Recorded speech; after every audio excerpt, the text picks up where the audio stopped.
Every one, welcome back to our YouTube channel രാഗഡീസ്. അപ്പോൾ ഇന്നത്തെ വ്ളോഗ് വന്നിട്ട് ഈ പഴം ശർക്കരയും കണ്ടിട്ട് നിങ്ങൾ എന്താ വിചാരിക്കണേ? പഴം ശർക്കരയും കൂടി വിളയിക്കാനായിട്ടാണോ? ശർക്കര ഞാൻ ഉരുക്കുന്നുണ്ട്. എന്താണെന്നറിയാം ഞാൻ ഇന്നുണ്ടാക്കാൻ പോണത്? ഒരു സ്നാക്കാണ് കേട്ടോ.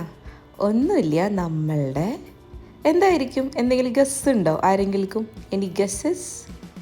2 പഴം വേണം, പിന്നെ കുറച്ച് ശർക്കര, പിന്നെ അതോടൊപ്പം തന്നെ എന്ത് വേണം? കുറച്ച് ഗോതമ്പ് പൊടി വേണം. പ്യുവറായിട്ടുള്ള ഗോതമ്പ് പൊടി ഇവിടെ കിട്ടാത്ത കാരണം ഞാൻ ആട്ടാമാവായിട്ട് എടുത്തിരിക്കണേ. അപ്പോൾ നമ്മൾ ഇന്ന് ഉണ്ടാക്കാൻ പോണ സ്നാക്കാണ് ഉണ്ടംപൊരി. ഉണ്ടംപൊരി എന്നാണ് ഞങ്ങളുടെ അവിടെ പറയുക. ചില സ്ഥലങ്ങളിൽ അത് ബോണ്ടാന്നും പറയും.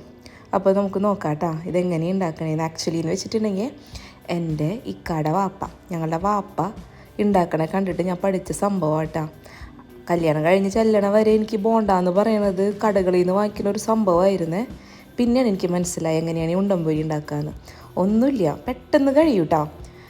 പഴം കുനുകുനായി അരിഞ്ഞ് വെക്കാം, എന്നിട്ട് അതിലോട്ട് കുറച്ച് നമ്മളുടെ ഗോതമ്പ് പൊടി ഇടാം, നിങ്ങളുടെ ആവശ്യത്തിനനുസരിച്ചിട്ടാ.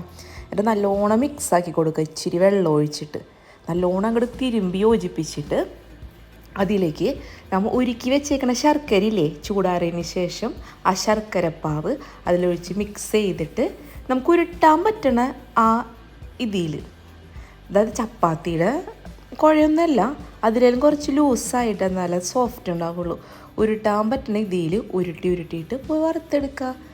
പിന്നെ മിക്സ് ചെയ്തിട്ട് ഒരു അരമണിക്കൂർ റെസ്റ്റ് ചെയ്യാൻ വെച്ചോട്ടാ. ഒരു പിഞ്ച് സോഡാപ്പൊടി ഇട്ടോ വേണമെങ്കിൽ, നിർബന്ധമില്ല. ഇനി കുറച്ചും കൂടി സോഫ്റ്റ് ആകുമെന്ന് അങ്ങനെ ടെൻഷനൊക്കെ ഉണ്ടെങ്കിൽ ഒരു പിഞ്ച് സോഡാപ്പൊടി ഇട്ടോട്ടാ. ഉരുട്ടിയിട്ട് ഓരോന്നായി ഇങ്ങനെ വറുത്തെടുക്കുക, അത്രയേ ഉള്ളൂ. ഒരു കാര്യം പറയാൻ മറന്ന്, നല്ലോണം കുഴച്ച് കഴിഞ്ഞിട്ട് കുറച്ച് റവയും കൂടി ഇട്ട് കൊടുക്കണം കേട്ടോ. ഇത്തിരി മതി, 2 വാളം.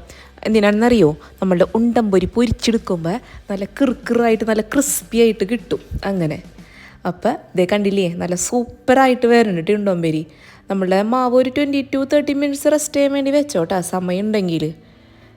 അത് നല്ല പെർഫെക്റ്റായിട്ട് ഇവനെ കിട്ടും. പിന്നെ നമ്മളിങ്ങനെ ഉരുട്ടിയെടുക്കുമ്പോഴേ കൈ മൊട്ടാണ്ടിരിക്കാൻ കുറച്ചിങ്ങനെ വെള്ളം കൈമ തടവി കൊടുത്താൽ മതി. ഓരോന്ന് ഉരുട്ടി കഴിഞ്ഞിട്ടും വെള്ളം ഇങ്ങനെ തടവി കൊടുത്താൽ മതി കേട്ടോ. അപ്പോൾ ഇത്രയേ ഉള്ളൂ ഇന്നത്തെ വ്ളോഗ്. ഈ കുട്ടി വ്ളോഗ് എല്ലാവർക്കും ഇഷ്ടപ്പെട്ടെന്ന് വിചാരിക്കുന്ന എല്ലാവരും വേഗം പോയിട്ട് ഉണ്ടംപൊരി ഉണ്ടാക്കിക്കോട്ടോ. അപ്പോൾ thank you so much for watching. Bye, see you soon.